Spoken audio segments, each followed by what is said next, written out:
Welcome and welcome back in my channel my dear बच्चा लोग। आज हम लोग पढ़ने वाले हैं फाइलम प्लाटीहेल्मिन्थिस। सो फार मैंने आप लोगों को टीनोफोरा तक पढ़ा दिया था, है ना। उसके कुछ एमसीक्यूज भी आपसे पूछे थे मैंने। ओके, और आज हम लोग पढ़ने वाले हैं फिर नेक्स्ट जो हमारा फाइलम है, that is very simple, that is known as phylum platyhelminthes. इस फाइलम से बहुत सारी चीजें जो है वो पहली बार शुरू होती है और बहुत सारी चीजें ऐसी होंगी जो कि यहाँ पे खत्म होती है ना। अब ये चीज मैंने जो बोली उसकी क्या मीनिंग है अभी मैं समझाऊंगी आपको। अब यहाँ पे जो फाइलम प्लाटीहेल्मिन्थिस, इसका नाम प्लाटीहेल्मिन्थिस क्यों पड़ा, तो ये इसको हम प्लाटीहेल्मिन्थिस इसलिए बोलते हैं क्योंकि इसका जो डॉर्सो और वेंट्रल, यानी कि अगर हम डॉर्सल साइड से देखें, है ना, और वेंट्रल साइड से देखें, तो इसका जो बॉडी है वो फ्लैट होता है ना। It has dorso ventrally flattened body. Yes और no, dorso ventrally flattened body होता है। जैसे आपने टेप देखा है ना, चिपकाने के लिए जो टेप हम इस्तेमाल करते हैं उसको आपने देखा होगा ना। उसकी बॉडी कैसे होती है, वो एकदम चिपटी होती है कि नहीं बच्चों, एकदम चिपटी होती है ना बाबू उसकी बॉडी। तो उसी प्रकार से जो प्लैटिहेल्मिन्थिस होता है ना, उसकी बॉडी जो है वो डॉर्सो वेंट्रली फ्लैटेंड है, यानी ऊपर से भी और नीचे से भी उसकी बॉडी जो है बिल्कुल चिपटी होगी। इसीलिए उसको हम प्लैटिहेल्मिन्थिस बोलते हैं, या फिर उसीलिए हम लोग उसको फ्लैट वॉर्म्स बोलते हैं, क्योंकि इसकी बॉडी जो है वो फ्लैट है। अंडरस्टूड। और वॉर्म्स इसको बोल रहे हैं प्लैटिहेल्मिन्थिस बेसिकली। और इसके बाद जो फाइलम आता है एस्चियलमिन्थिस, उसको हम वॉर्म्स बोलते हैं। समझ में आया। और प्लैटिहेल्मिन्थिस और एस्चियलमिन्थिस, जिसको हम कॉमनली वॉर्म्स बोलते हैं, उसके स्टडी को बच्चों बोलते हैं हेल्मिन्थोलॉजी। समझ में आया, हेल्मिन्थोलॉजी। लॉजी वर्ड का मतलब ही होता है टू स्टडी, यस और नो। और हेल्मिन्थो मतलब हो गया यहाँ पे वॉर्म्स। तो प्लैटिहेल्मिन्थिस और एस्चियलमिन्थिस की स्टडी को हम हेल्मिन्थोलॉजी बोलते हैं। इसके बारे में मैंने आगे लिखा भी है। अब देखिए ये लाइन आपको समझ में आया होगा कि इसको फ्लैट वॉर्म्स क्यों बोलते हैं, क्योंकि इसके पास डॉर्सो वेंट्रली फ्लैटेंड बॉडी है। अब इसके जनरल फीचर्स क्या होंगे, है ना, कौन कौन से फीचर्स इसमें प्रेजेंट होंगे। सो इनमें ना organ level of organisation present है ना। आपके टेक्स्ट बुक में लिखा है ऑर्गन लेवल ऑफ ऑर्गेनाइजेशन, लेकिन अगर आप यू कैन से समरी के पास जाते हो, लास्ट पेज में जाते हो, समरी से एक पेज पहले, तो वहां पे organ system level of organisation भी लिखा है। सो आपको याद रखना है जो प्लैटिहेल्मिन्थिस उसमें ऑर्गन लेवल ऑर्गेनाइजेशन भी है और organ system level of organisation भी है। जैसे अगर आप लोगों को मैं दिखाऊं, देखिए यहाँ पे बच्चों, यहाँ पे देखो इस डायग्राम, ये जो पॉइंट्स है ना, यहाँ पे लिखा होगा कहीं पे, रुकिए मैं देखती हूँ यहाँ पे। ये देखो ऑर्गन लेवल ऑफ ऑर्गेनाइजेशन लिखा है ना, ऑर्गन लेवल। और यहाँ पे आप देखो लास्ट जब पेज में हम लोग जाएंगे, ठीक है, आप लोगों को बहुत बारीकी से ये सब चीजें बच्चों देखनी होगी, है ना। लास्ट जब हम लोग पेज पे जाएंगे, यहाँ देखो, तो यहाँ पे प्लैटिहेल्मिन्थिस में ऑर्गन एंड ऑर्गन सिस्टम दोनों लिखा हुआ है, दिखा है ना। प्लैटिहेल्मिन्थिस यानी फ्लैट वॉर्म्स, इनमें ऑर्गन एंड ऑर्गन सिस्टम दोनों लेवल ऑफ ऑर्गेनाइजेशन प्रेजेंट है। तो इसीलिए आपको याद रखना है ऑर्गन लेवल भी सही है, ऑर्गन सिस्टम लेवल भी सही है ना। लेकिन ज्यादातर आपसे क्वेश्चन ऑर्गन लेवल पे पूछा जाएगा। अब यहाँ पे जो बॉडी प्लान है ब्लाइंड सैक बॉडी प्लान है, यानी इनकम्प्लीट एलिमेंट्री कैनाल है। इसका क्या मतलब बताया था मैंने बच्चों आपको, मैंने प्रीवियस लेक्चर्स में, है ना, ये सब बता दिया था। फिर भी जो बच्चे मेरे चैनल में नए हैं उनको मैं दोबारा बता दूं कि इनके बॉडी में एक ही ओपनिंग प्रेजेंट है, और ये single opening is acting as mouth as well as anus, है ना। यानी कि बॉडी में एक ही ओपनिंग मौजूद है और उसी ओपनिंग से खाना अंदर आएगा और उसी ओपनिंग से जो वेस्ट मटेरियल है वो बाहर जाएगा। ऐसे बॉडी प्लान को हम ब्लाइंड सैक बॉडी प्लान बोलते हैं, जो निडेरिया, टीनोफोरा और प्लैटिहेल्मिन्थिस में प्रेजेंट होता है। यस और नो। इसके बाद जो फाइलम है जिसको हम एस्चियलमिन्थिस या राउंड वॉर्म बोलते हैं, उसमें tube within tube body plan आ जाएगा। उसमें दो ओपनिंग्स आ जाएगी, एक ओपनिंग माउथ के जैसा और दूसरा ओपनिंग एनस के जैसा एक्ट करेगा। लेकिन प्लैटिहेल्मिन्थिस में ब्लाइंड सैक बॉडी प्लान है। उसके अलावा जो टेपवॉर्म है उसमें तो इनकम्प्लीट डाइजेस्टिव सिस्टम भी नहीं प्रेजेंट है। टेपवॉर्म, जिसका हम साइंटिफिक नेम बोलते हैं टीनिया, है ना बच्चों, इसका जीनस क्या है, टीनिया। टीनिया के अंदर, टेपवॉर्म के अंदर डाइजेस्टिव सिस्टम एब्सेंट है। प्लीज रिमेंबर, टीनिया जो है वो होस्ट की बॉडी से, है ना, डाइजेस्टेड फूड को डायरेक्टली ऑब्जॉर्ब कर सकती है। होस्ट की बॉडी से डायरेक्टली ऑब्जॉर्ब करने का मतलब है क्या होता है बेसिकली, जैसे टेपवॉर्म जो होते हैं ना, दे आर एंडो पैरासाइट्स।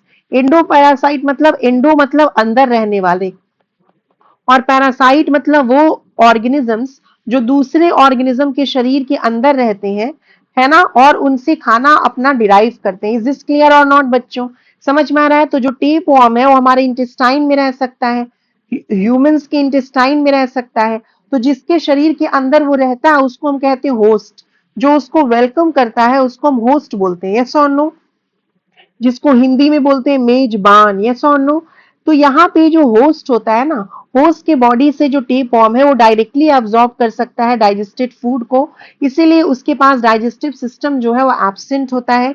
ये बहुत इंपॉर्टेंट क्वेश्चन आपसे नीट एग्जामिनेशन में पूछ सकता है और आपको एग्जामिनर कंफ्यूज कर सकता है। कंफ्यूज कैसे करेगा बच्चों? आपको ऑप्शन में दे देगा कि tapeworm has blind sac, body plan और इनकम्प्लीट एलिमेंट्री कैनाल, तो आपको लगेगा हाँ सही बात है, लेकिन ये गलत स्टेटमेंट हो जाएगा। टेप वॉर्म में ब्लाइंड सैक, बॉडी प्लान नहीं प्रेजेंट होता है, उनमें डाइजेस्टिव सिस्टम एब्सेंट होते हैं। Is this clear? अब यहाँ पे देखो बच्चों, they are mostly endoparasite. Parasites क्या होते हैं? पैरासाइट्स वो ऑर्गेनिजम्स होते हैं जो किसी दूसरे ऑर्गेनिज्म के शरीर के या तो अंदर रह सकते हैं या शरीर के बाहर रह सकते हैं और अपना न्यूट्रिशन, अपना फूड उनके बॉडी से ऑब्टेन करते हैं। समझ में आया?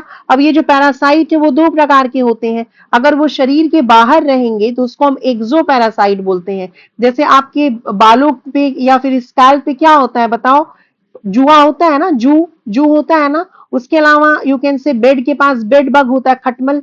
यस और नो? ये सब एक्सो पैरासाइट्स है। और जो शरीर के अंदर रहने वाला होता है पैरासाइट, उसको हम एंडो पैरासाइट बोलते हैं। समझ में आया? और प्लाटीहेल्मिन्थेस जनरली एनिमल्स के अंदर पैरासाइट्स होते हैं। इसके बाद वाला जो फाइलम आएगा बच्चों, एस्ट्रियलमिन्थेस, जिसको हम राउंड वर्म बोलते हैं, उन वो एनिमल्स में भी पैरासाइट रह सकते हैं और प्लांट्स में भी पैरासाइट रह सकते हैं। लेकिन in case of tapeworm जो है, they are generally endoparasites in animals. Understood और नॉट? Including humans. और कुछ ऐसे भी हैं जो कि फ्री लिविंग होते हैं, जो पैरासाइटिक नहीं है, जिनको किसी के ऊपर डिपेंड नहीं रहना होता है न्यूट्रिशन के लिए। जैसे एग्जाम्पल में प्लानेरिया है ना, या डुगेशिया जिसको हम कहते हैं। तो प्लानेरिया या डुगेशिया जो होता है बच्चों, वो फ्री लिविंग होता है। क्या? प्लाटीहेल्मिन्थेस या फिर फ्लैट वर्म। कौन सा फ्लैट वर्म जो है वो फ्री लिविंग है? प्लानेरिया। और प्लानेरिया की एक खास बात है जिसके ऊपर एग्जामिनर क्वेश्चन सेट कर सकता है कि प्लानेरिया में ट्रू रीजनरेशन एबिलिटी होती है। यानी अगर प्लानेरिया के बॉडी को हम लोग कट कर देंगे अलग अलग यू कैन से सेगमेंट्स में, तो हर एक बॉडी का सेगमेंट्स दोबारा रीजनरेट कर सकता है। इज दिस क्लियर और नॉट? तो प्लानेरिया जो है इसके पास ट्रू रीजनरेशन एबिलिटी प्रेजेंट होती है और प्लानेरिया जो है वो फ्री लिविंग होता है। Is this clear? उसके अलावा इनके पास सिलोम नहीं होता। Please remember, they do not have coelom. है ना? कहां कहां पे सिलोम नहीं था? पॉरीफेरा से लेकर प्लाटीहेल्मिन्थेस तक सिलोम नहीं पाया जाएगा। ये लास्ट फाइलम है जिसके पास सिलोम नहीं होगा। इसके बाद जो फाइलम आएगा एस्ट्रियलमिन्थेस, उसके पास फॉल्स सिलोम प्रेजेंट होता है, इसीलिए उसको बोलते हैं स्यूडो सिलोमेट एनिमल। लेकिन प्लाटीहेल्मिन्थेस कैसे हैं बच्चों? ए सिलोमेट है ना? क्योंकि इनके पास क्या प्रेजेंट होता है? They have solid mesoderm. इनका जो मीजोडर्म है वो सॉलिड है, वो अपने जगह से हिलेगा ही नहीं। और अपनी जगह से अगर हिलेगा ही नहीं तो वो कैविटी कैसे बनाएगा? है ना? सिलोम का डिफिनेशन मैंने आपको क्या पढ़ाया था कि जो स्पेस होता है बॉडी वॉल के बीच में और एलिमेंट्री कैनाल के बीच में, उसके अंदर क्या होता है प्रेजेंट? बताओ सिलोम। यस और no? The space between the body wall and alimentary canal remains lined by mesoderm. उसी के को तो बच्चों हम सिलोम बोल रहे थे।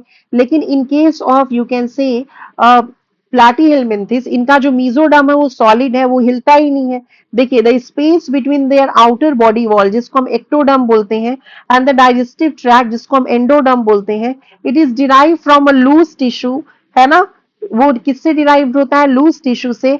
और वो जो लूज टिश्यू है वो किससे डिराइव बेसिकली हो रहा है? मीजोडर्म से। समझ में आ रहा है? और उस लूज टिश्यू को हम क्या बोल रहे होते हैं? पैरेन्काइमा या मीजेनकाइम बोल रहे होते हैं। क्या बोलने का मतलब है? देखिए, इनके पास मीजोडर्म प्रेजेंट होता है डेफिनेटली, इसीलिए ट्रिप्लोब्लास्टिक ऑर्गेनिजम्स है। पहली बार ट्रिप्लोब्लास्टिक कौन होता है? प्लाटीहेल्मिन्थेस होता है। लेकिन ट्रिप्लोब्लास्टिक होने के बावजूद भी, मीजोडर्म होने के बावजूद भी, इनके पास सिलोम नहीं प्रेजेंट होता है, क्योंकि जो मीजोडर्म इनमें प्रेजेंट है वो सॉलिड है और मीजोडर्म जो है वो सिलोम के जगह पे एक loose tissue you can say secrete करता है, जिसको हम पैरेन्काइमा या मेसेनकाइम बोलते हैं। ये आपको याद रखना है तो आप याद रख लो, नहीं याद रखना है तो कोई बात नहीं। देखिए ट्रिप्लोब्लास्टिक, सबसे पहली बार ट्रिप्लोब्लास्टिक ऑर्गेनिजम्स कौन है, यही है। सबसे पहली बार बाइलैटरल सिमेट्री किसमें आई, इन्हीं में आई। ट्रिप्लोब्लास्टिक का मतलब पता है कि इनमें 3 जर्म लेयर्स होंगे, एक्टोडर्म, एंडोडर्म पहले आएगा और बाद में क्या आएगा, कौन सा जर्म लेयर आएगा बच्चों, मीजोडर्म आएगा। यस और नो। बाइलैटरल सिमेट्री का मतलब होता है कि इनके बॉडी को हम इक्वल हाफ्स में डिवाइड कर सकते हैं, लेकिन सिर्फ only one unique plane of division से, सिर्फ एक ही यूनिक प्लेन ऑफ डिवीजन से इनके बॉडी को हम इक्वल हाफ्स में डिवाइड कर सकते हैं। तो क्वेश्चन अगर आपसे पूछा जाए ट्रिप्लोब्लास्टिक एसिलोमेट कौन है, कौन सा फाइलम इकलौता ऐसा है जो ट्रिप्लोब्लास्टिक एसिलोमेट है, आपका आंसर प्लैटीहेलमिन्थिस होगा। कौन सा इकलौता ऐसा फाइलम है जो बाइलैटरल सिमेट्रिकल एसिलोमेट है, आपका आंसर क्या होगा, प्लैटीहेलमिन्थिस। और ये बहुत इंपॉर्टेंट क्वेश्चन है जो कि पूछा जा सकता है। सिविलाइजेशन सबसे पहली बार यहीं से शुरू हुआ। सिविलाइजेशन के बारे में भी बच्चों मैंने आपको बेसिक्स ऑफ एनिमल किंगडम में बताया था। सिविलाइजेशन का मतलब है कि अगर हेड रीजन में, है ना, शरीर के anterior part of the body में अगर नर्वस सिस्टम आ जाए, अगर यू कैन से सेंस ऑर्गन आकर एक्यूमुलेट हो जाए, तब उसी प्रॉपर्टी को बोलते हैं सिविलाइजेशन। यानी सिविलाइजेशन एक ऐसी प्रॉपर्टी है जिसमें सेंस ऑर्गन्स, ब्रेन, ये सब हेड के पास आकर एक्यूमुलेट हो जाता है। क्योंकि ऑब्वियसली अगर कोई ऑर्गेनिज्म है, जैसे मान लो ये ऑर्गेनिज्म है, इस ऑर्गेनिज्म को इस डायरेक्शन में मूव करना है, तो सबसे पहला जो स्ट्रक्चर है बॉडी का जो कि इस इन्वायरमेंट के कांटेक्ट में आएगा, वो यही स्ट्रक्चर है। तो नेचर को सेंस ऑर्गन, हेड, अरे ये sense organ, nervous system, brain, ये सब यहीं पे देना चाहिए ना, एंटीरियर पार्ट में देना चाहिए ना। तो उसी को बोलते हैं हम लोग क्या, cephalisation. Cephalisation is the concentration of sense organs, brain, है ना, and feeding organs in the head region और anterior part of the body, जो कौन से फाइलम से शुरू हुआ है, बताओ, प्लैटीहेलमिन्थिस से। यस। अब ये यहाँ पे देखिए स्यूडोमेटामेरिज्म, स्यूडोमेटामेरिज्म मतलब सेगमेंटेशन, स्यूडोमेटामेरिज्म मतलब फॉल्स सेगमेंटेशन, है ना। What is the meaning of pseudometamerism, false segmentation. किसमें प्रेजेंट होता है फॉल्स सेगमेंटेशन, टेपवर्म में। देखिए याद रखिए, सेगमेंटेशन या मेटामेरिज्म जिसको बोलते हैं बच्चों, ये मैंने पहले भी बताया था, जो असली मेटामेरिज्म है जिसको हम ट्रू मेटामेरिज्म बोलते हैं, वो 3 ही फाइलम में प्रेजेंट होता है। एक होता है एनिलिडा जिसमें इंटरनल एक्सटर्नल दोनों सेगमेंटेशन है। दूसरा है आर्थ्रोपोडा जिसमें कॉकरोच आता है, उसमें सिर्फ एक्सटर्नल सेगमेंटेशन पाया जाता है। और तीसरा होता है कॉर्डेट्स जिसमें हम लोग भी आते हैं, उसमें सिर्फ और सिर्फ इंटरनल सेगमेंटेशन पाया जाता है। तो टेपवर्म के केस में फॉल्स सेगमेंटेशन पाया जाता है। उसके रिप्रोडक्टिव स्ट्रक्चर्स होते हैं जिसको प्रोग्लॉटिड्स बोलते हैं, उसमें ऐसा लगता है देख के कि सेगमेंटेशन है, लेकिन एक्चुअली में वो फॉल्स सेगमेंटेशन है। देखो ये टेपवर्म का डायग्राम बनाया हुआ है, ऐसा लग रहा है कि उसके बॉडी जो है it is divided into different segments, but these are false segments. Understood. ये जो डायग्राम है ये लिवर फ्लूक का है और ये अनसेगमेंटेड है। यस और नो। ये जो है ये आपका फॉल्सली सेगमेंटेड है, इसमें फॉल्स सेगमेंटेशन पाया जा रहा है टेपवर्म में। वहीं पे लिवर फ्लूक जो है वो अनसेगमेंटेड है, उसमें सेगमेंटेशन पूरी तरह से एब्सेंट है। Even in case of you can से tapeworm also segmentation is absent, but उसके लिए हम लोग फॉल्स सेगमेंटेशन वर्ड यूज कर सकते हैं जिसको सूडो मेटामेरिज्म बोलते हैं। सूडो वर्ड का मतलब ही होता है फॉल्स और मेटामेरिज्म वर्ड का मतलब होता है सेगमेंटेशन। सेगमेंटेशन का मतलब क्या होता है बच्चों, अगर बॉडी के जो सेगमेंट्स हैं उसमें सीरियल रिपीटिशन हुआ, if there is serial repetition of the body segments then that is called segmentation। अब यहाँ पे सेंस ऑर्गन्स उनमें एब्सेंट है, जो पैरासाइट्स होते हैं उनको नेचर सेंस ऑर्गन क्यों देगा, है ना। उसके अलावा सर्कुलेटरी, स्केलेटल, रेस्पिरेटरी सिस्टम ये सब एब्सेंट है। जो एंडोपैरासाइट्स होते हैं वो एनारोब्स होते हैं, है ना। वो आपके देखिए यहाँ पे लिखा भी है मैंने, उसके पहले भी मैं कुछ चीजें बता दूं। हैबिट एंड हैबिटाट के बारे में अगर हम बात करें तो ये मोस्टली एंडोपैरासाइट है, यानी कि होस्ट के शरीर के अंदर रहने वाले हैं। मोस्टली एक्वेटिक, है ना, या फ्रेश वाटर में भी रह सकते हैं, मरीन में भी रह सकते हैं, लेकिन ये जमीन पे भी रह सकते हैं। देखो बच्चों, अभी तक का जो फाइलम था पॉरीफेरा, निडेरिया, टीनोफोरा, उनमें सबके सब एक्वेटिक थे। अब प्लैटीहेलमिन्थिस में सबसे पहली बार टेरेस्ट्रियल लाइफ भी आया है, जमीन पर भी लोग रहने लगे हैं। यस और नो। रेस्पिरेशन कैसे हो रहा है, बॉडी सरफेस के थ्रू रेस्पिरेशन हो रहा है, क्योंकि रेस्पिरेटरी सिस्टम तो इनमें एब्सेंट है। तो जो नॉर्मल बॉडी होगा उसके थ्रू ही रेस्पिरेशन होगा। और कौन से प्रोसेस के थ्रू रेस्पिरेशन होगा? डिफ्यूजन, सिंपल डिफ्यूजन के थ्रू जो है एक्सचेंज ऑफ गैसेस होगा। लेकिन जो एंडोपैरासाइट्स हैं, जो शरीर के अंदर रहने वाले हैं, वो एनएरोबिक है, यानी उनको ऑक्सीजन की जरूरत ही नहीं है, वो रेस्पिरेशन परफॉर्म ही नहीं करेंगे। अंडरस्टूड? देखिए इनमें कोई स्केलेटन नहीं प्रेजेंट होता है, एक्सेप्ट क्या प्रेजेंट होता है? Thick cuticle. उनका जो बॉडी होता है ना, उसमें मोटी चमड़ी प्रेजेंट होती है, जिसको हम थिक क्यूटिकल बोलते हैं, है ना?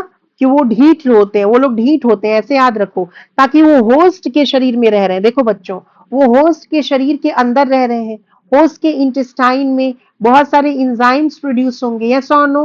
तो होस्ट के इंटेस्टाइन में जो इंजाइम्स प्रोड्यूस हो रहे हैं, उनसे बचने के लिए इनके पास थिक क्यूटिकल प्रेजेंट होता है, so that they can neutralise the effect of enzymes from the host. Enzymes जो होस्ट से आ रहा है उसको वो इजिली न्यूट्रलाइज कर सके। उसके अलावा क्या होता है, जो एंडोपैरासाइट्स होते हैं ना, वो एंटी इंजाइम्स भी प्रोड्यूस करते हैं, है ना? अगर यू कैन से होस्ट के इंटेस्टाइन से कोई इंजाइम आया, तो इस इंजाइम को न्यूट्रलाइज करने के लिए एक तो इनके पास थिक क्यूटिकल है, उसके अलावा ये एंटी इंजाइम्स भी प्रोड्यूस करते हैं। एंटी मतलब अगेंस्ट, और इंजाइम मतलब इंजाइम, यानी होस्ट के बॉडी के अगेंस्ट, है ना? जो जो होस्ट की बॉडी ने इंजाइम प्रोड्यूस किया उसके अगेंस्ट भी इंजाइम प्रोड्यूस कर सकते हैं, जिसको बोलते हैं एंटी इंजाइम्स। अंडरस्टूड और नॉट? ताकि होस्ट का इंजाइम जो है वो न्यूट्रलाइज हो सके। Is this clear? देखो हेलमिंथोलॉजी मतलब क्या होता है? वॉर्म्स की स्टडी को हम हेलमिंथोलॉजी बोलते हैं। अब यहाँ पे देखो पैरासाइटिक फॉर्म्स, है ना? जो पैरासाइटिक फॉर्म्स हैं उनमें हुक्स हो सकता है, सकर्स हो सकता है, स्पाइन्स हो सकता है। स्पाइन आपके एनसीईआरटी में नहीं लिखा है तो आप नहीं भी याद रखोगे तो चलेगा, लेकिन पैरासाइट्स के पास हुक्स और सकर्स प्रेजेंट हो सकता है। किसके लिए? अटैचमेंट के लिए। देखो इनके पास सेंस ऑर्गन्स तो है नहीं, उसके अलावा ये लेगलेस है, इनके पास लेग वेग भी नहीं प्रेजेंट है ना?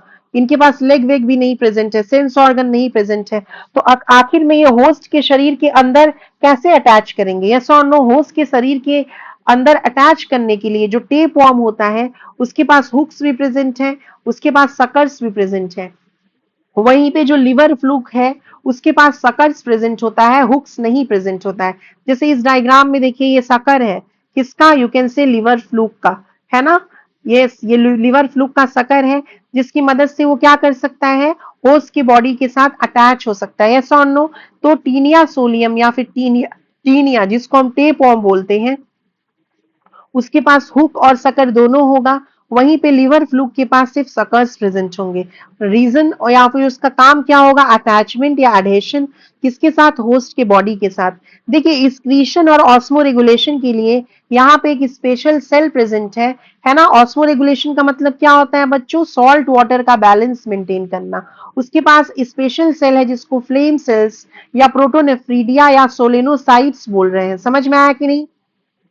ये बहुत इंपॉर्टेंट क्वेश्चन है। और फ्लेम सेल्स और भी जगहों पर प्रेजेंट होगा। जब हम लोग आगे आगे पढ़ेंगे तो हम लोग, जैसे मैंने स्क्रीशन चैप्टर पढ़ाया है, अपलोड भी किया अपने चैनल पे, तो उसमें मैंने बताया था कि flame cells are basically used for excretion in platyhelminthes. उसके अलावा रोटिफर्स में, है ना, सम एनिलिड्स में भी प्रेजेंट है। और यू कैन से सेफेलो कॉर्डेटा। अब ये सिफेलोकॉर्डेटा वगैरह क्या है ये सब हम लोग आगे आगे देखेंगे। तो फ्लेम सेल्स जो है वो सिर्फ और सिर्फ फ्लैट वर्म से में ही नहीं प्रेजेंट होता है, बल्कि बाकी जगहों पर भी प्रेजेंट होता है, जो हम धीरे धीरे समझेंगे, धीरे धीरे देखेंगे। लेकिन अभी के लिए याद रखो कि फ्लेम सेल्स प्रेजेंट होता है प्लैटीहेलमिन्थेस में, फ्लैट वर्म्स में, और इसका प्राइमरी फंक्शन एक्सक्रीशन नहीं है। Primary function of flame cell अगर आपको दो ऑप्शन देगा, एक में आपका एक्सक्रीशन रहेगा और दूसरे में ऑस्मो रेगुलेशन रहेगा, तो primary function is osmo regulation. That means salt and water balance maintain करना जो है वो मुख्य रीजन है किसका? फ्लेम सेल्स का। अंडरस्टूड और नॉट? अब नर्वस सिस्टम जो है इनमें लैडर के जैसा नर्वस सिस्टम होता है। अंडरस्टूड? लैडर मतलब सीढ़ी के जैसा नर्वस सिस्टम है। ये जो स्ट्रक्चर है ये सेरिब्रल गैंग्लिया है जो कि पेयर्ड स्ट्रक्चर है। उसके अलावा ये जो है इनका नर्व कॉर्ड है, नर्व कॉर्ड भी इनका पेयर्ड होता है। समझ में आया? ये जो स्ट्रक्चर्स हैं ये नर्व कॉर्ड के लिए बनाया गया है। यहाँ पे ये जो स्ट्रक्चर्स हैं ये they are lateral nerve commissures, और इससे ये जो निकल रहे हैं ये नर्व्स होंगे जिसको लैटरल नर्व्स बोलेंगे। ये डायग्राम आपको याद रखना बिल्कुल भी जरूरी नहीं है, बट समझाने के लिए कि लैडर लाइक नर्वस सिस्टम कैसा दिखता है, इसके लिए मैं आपके लिए बना के लाई हूं। तो लैडर लाइक नर्वस सिस्टम अगर क्वेश्चन पूछे कौन से फाइलम में, तो आपका आंसर होगा फ्लैटवर्म्स में बच्चों। अंडरस्टूड।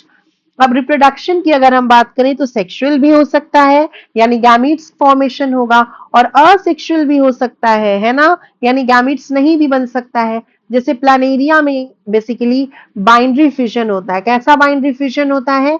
ट्रांसवर्स बाइंड्री फिशन होता है, यानी एक प्लानेरिया जो है अपने आप को डिवाइड करके दो में कन्वर्ट हो सकता है। समझ में आया कि नहीं? उसको हम बोलते हैं बाइंड्री फिशन। और ट्रांसवर्स जो है it is a kind of binary fission. अलग अलग प्रकार के बाइनरी फिशन होते हैं, longitudinal binary fission, oblique binary fission, transverse binary fission. वो आपको समझने की जरूरत नहीं है, बस इतना भी याद रख लोगे कि प्लानेरिया में, जिसको डुगेशिया बोलते हैं, जिसमें हाई रीजनरेशन पावर है, जो फ्री लिविंग है, उसमें बाइनरी फिशन होता है। कैसा binary fission? Transverse. Understood. Fertilisation कैसा है बच्चों? इंटरनल। इसके पहले इंटरनल फर्टिलाइजेशन मैंने किस में पढ़ाया था? पॉरीफेरा में। समझ में आया कि नहीं? उसके अलावा निडेरिया और टीनोफोरा में एक्सटर्नल फर्टिलाइजेशन था। डेवलपमेंट कैसा है? इनडायरेक्ट डेवलपमेंट है, यानी लार्वा बनेगा, और इनमें कई सारे लार्वा की स्टेजेस होते हैं। They will have many larval stage, and many larval stage जो है, कई सारा लार्वा बनना भी एक इंपॉर्टेंट अडाप्टेशन है पैरासाइट होने के लिए। समझ में आया? क्योंकि हर लार्वा का फॉर्म अलग होगा, हर लार्वा की रिक्वायरमेंट अलग होगी। तो मेनी लार्वल स्टेज जो होता है बच्चों, this is also an important adaptation for being parasitic life. Yes or no? So we can mention it is also an important adaptation for parasitic life. तो parasitic life के लिए कौन कौन सा अडाप्टेशन आपने पढ़ा? एक तो हमने पढ़ा hooks and suckers can be present, है ना, पहला अडाप्टेशन। उसके अलावा एनएरोबिक होंगे, मेनी लार्वल स्टेज, है ना, उसके अलावा सेंस ऑर्गन एब्सेंट। यस और नो? ये सब जो है they are the adaptation for being parasites. Is this clear? ये जो है ये बाइसेक्सुअल होते हैं। अभी तक जनरली हम लोग बाइसेक्सुअल ही पढ़ रहे थे। निडेरिया में मैंने आपको बताया था कि वो होमो से ये यूनिसेक्सुअल भी हो सकते हैं ना, पॉरीफेरा भी बाइसेक्सुअल था। निडेरिया बाइसेक्सुअल और यूनिसेक्सुअल दोनों हो सकता है। टीनोफोरा में भी पढ़ा था कि वो सब बाइसेक्सुअल है, या फिर जिसको मोनोइशियस या हर्माफ्रोडाइट या बाइसेक्सुअल बोलते हैं। इसका क्या मतलब होता है कि सेक्सेस आर, बताओ, sexes are not separate. Yes और no? Sexes are not separate, यानी कि मेल और फीमेल रिप्रोडक्टिव ऑर्गन्स एक ही ऑर्गेनिज्म के अंदर प्रेजेंट है। तो सेक्सेस जो है they are not separate, please remember this, है ना। और इसमें सेल्फ फर्टिलाइजेशन भी हो सकता है। अब यहाँ पे एक्सेप्शन क्या दिया जा रहा है? Exception is schistosoma. कौन सा टेपवर्म है जो कि यूनिसेक्सुअल है, जिसमें मेल अलग है फीमेल अलग है, जो डायोशियस या यूनिसेक्सुअल कहलाएगा, उसका एक एक्सेप्शन है, दैट इज सिस्टोस्टोमा, जिसको ब्लड फ्लूक बोलते हैं। समझ में आया? हालांकि ये एक्सेप्शन आपसे नहीं पूछा जाएगा। देखिए, जो प्लाटीहेलमिन्थिस होते हैं वो मोनोइशियस होते हैं, वहीं पे जो दूसरा इसके बाद वाला जो फाइलम हम पढ़ेंगे एस्चिलमिन्थिस, वो क्या हो जाता है? वो डायोशियस होता है। समझ में आया कि नहीं? वो यूनिसेक्सुअल होगा, उसमें मेल और फीमेल अलग अलग होंगी, और फीमेल्स जो है वो लंबी होंगी मेल से। कौन से फाइलम के बारे में मैं बता रही हूँ? इसके बाद वाला जो फाइलम हम पढ़ेंगे एस्चिलमिन्थिस या राउंड वर्म। लेकिन प्लैटीहेलमिन्थिस जो होते हैं दे आर मोनोइशियस, सेक्सेस जो है इनमें सेपरेट नहीं है।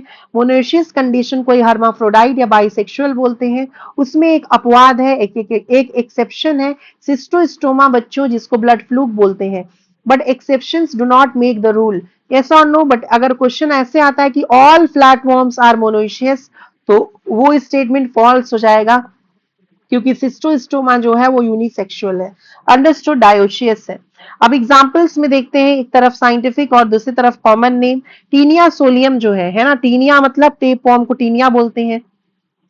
अब इस टीनिया जो है इट इज द जीनस, और इसके बाद ये जो चीजें हैं दिस इज द स्पीशीज। अब यहाँ पे टीनिया सोलियम जो है इसको हम पोर्क टेपवर्म बोलते हैं, है ना। पोर्क वर्ड हम यूज करते हैं पिग के लिए, सुअर के लिए। ऐसा और नो? अब ये डाई जेनेटिक होता है, डाई मतलब दो, और जेनेटिक मतलब बेसिकली यहाँ पे जेनेटिक का मतलब यहाँ पे हुआ होस्ट, यानी इनको दो होस्ट की जरूरत होगी क्या करने के लिए? अपने लाइफ साइकिल को कंप्लीट करने के लिए। एक होस्ट के अंदर इनका सेक्सुअल रिप्रोडक्शन होगा, है ना, जिसको हम बोलेंगे प्राइमरी होस्ट या डेफिनेटिव होस्ट, और एक होस्ट के अंदर इनका असेक्सुअल रिप्रोडक्शन होगा, जिसको हम लोग बोलेंगे सेकेंडरी या इंटरमीडिएट होस्ट। तो जो टीनिया सोलियम है यानी पोक टेपवर्म है, उसका प्राइमरी होस्ट या डेफिनेटिव होस्ट जो है वो इंसान है, मैन है। वहीं पे जो सेकेंडरी होस्ट या इंटरमीडिएट होस्ट जहां पे असेक्सुअल रिप्रोडक्शन होगा वो पिग है ना, इसीलिए नाम पड़ा पिग की वजह से ही नाम पड़ा पोर्क। यस और नो। दूसरा आता है Taenia saginata. Again Taenia is the genus and saginata is the species. अब यहाँ पे टीनिया सैजिनेटा का कॉमन नेम है beef tapeworm. Beef word use करते हैं हम लोग बेसिकली कैटल के लिए, क्योंकि यहाँ पे जो सेकेंडरी होस्ट है वो कैटल है, जहां पे इनका असेक्सुअल रिप्रोडक्शन कंप्लीट होगा। और यहाँ पर भी प्राइमरी होस्ट या डेफिनेटिव होस्ट जो है ये ह्यूमन है। यानी टीनिया के दोनों जो स्पीशीज है, टीनिया सोलियम और टीनिया सैजिनेटा, दोनों के दोनों बच्चों डाइजेनेटिक होंगे। इन दोनों को दो होस्ट की जरूरत होगी अपने लाइफ साइकिल को कंप्लीट करने के लिए। देखिए एक इंपॉर्टेंट और चीज मैंने लिखा है, टेपवर्म जो है ये क्लास से बिलोंग करता है जिसको क्या बोलते हैं, सिस्टोडा, है ना। कीप पॉट क्लीन और फैमिली गेट सिक, बताया था मैंने। की के फॉर किंगडम, किंगडम कौन सा है इसका, एनिमेलिया। और फाइलम हम कौन सा पढ़ रहे हैं, प्लैटीहेल्मिन्थिस, यस और नो। और ये जो टेपवर्म किस क्लास से बिलोंग करता है, सिस्टोडा।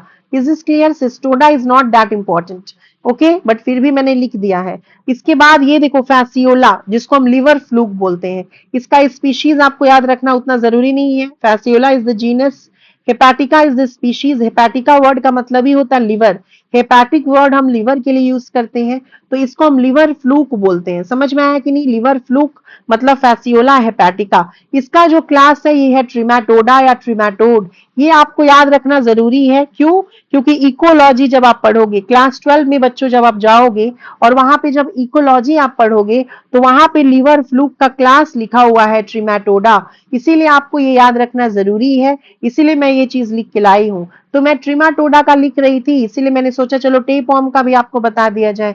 तो टेपवर्म का बच्चों होता है class Cestoda. I hope I am very clear. तो फैसियोला भी याद रखोगे तो चलेगा, जिसको लिवर फ्लूक बोलते हैं। टीनिया भी याद रखोगे तो चलेगा, जिसको हम टेपवर्म बोलते हैं। अब ये फैसियोला या फिर लिवर फ्लूक भी डाइजेनेटिक है, इसको भी दो होस्ट चाहिए। प्राइमरी होस्ट इसका शीप होता है, सेकेंडरी होस्ट इसका स्नेल्स होते हैं। स्नेल की स्पीशीज जैसे लिमनिया हो गया, प्लेनॉर्बिस हो गया, ये सब स्नेल की स्पीशीज हैं जो आपको याद रखने की जरूरत नहीं है, मैं ऐसे ही लिख के लाई हूं। सिस्टोस्टोमा मैंने अभी बताया, ये जो है डायोशियस है, यूनिसेक्सुअल है, मेल और फीमेल अलग है, इनमें एक्सेप्शन है। इसको हम ब्लड फ्लूक बोलते हैं, समझ में आया। ये भी डाइजेनेटिक है, इसको भी दो होस्ट चाहिए। प्राइमरी होस्ट इसका मैन है और सेकेंडरी होस्ट जो है गार्डन स्नेल्स है। Is this clear. Last example that is Planaria, है ना, या फिर डुगेशिया जिसको हम कह सकते हैं, ये फ्री लिविंग होता है।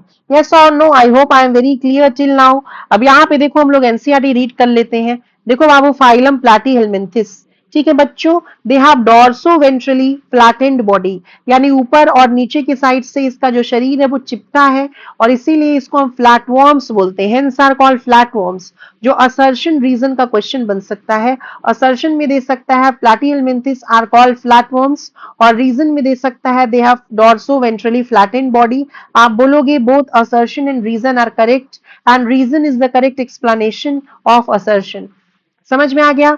दीज आर मोस्टली एंडोपैरासाइट्स, क्या सबके सब एंडोपैरासाइट्स हैं। अगर क्वेश्चन आता है ऑल आर एंडोपैरासाइट तो आप बोलोगे फॉल्स। देखो मैं बारीकियों पे ध्यान देना आपको सिखा रही हूँ कि कहाँ पे आपको बहुत ही बारीकी के साथ काम लेना है। तो मोस्टली एंडोपैरासाइट्स है बच्चों, क्योंकि कुछ तो फ्री लिविंग भी है, जैसे मैंने बताया प्लेनेरिया फ्री लिविंग है, यस और नो। एंडोपैरासाइट मतलब, एंडो मतलब इनसाइड, है ना, और पैरासाइट मतलब जो होस्ट के ऊपर डिपेंड करे अपने न्यूट्रिशन के लिए। सो दे आर एंडोपैरासाइट, समझ में आया। Found in animals including human beings, yes और नो।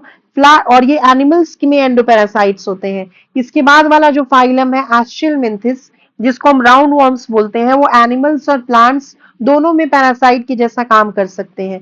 फ्लैट वर्म्स जो है दे आर बायलैटरली सिमेट्रिकल, है ना, यानी उनका जो बॉडी है वो यूनिक प्लेन से ही इक्वल हाफ्स में डिवाइड हो सकता है। ट्रिप्लोब्लास्टिक यानी इनमें 3 जर्म लेयर्स हैं, मीजोडर्म भी प्रेजेंट है, लेकिन मीजोडर्म सॉलिड है, वो सिलोम नहीं बना रहा है, इसीलिए एसिलोमेट।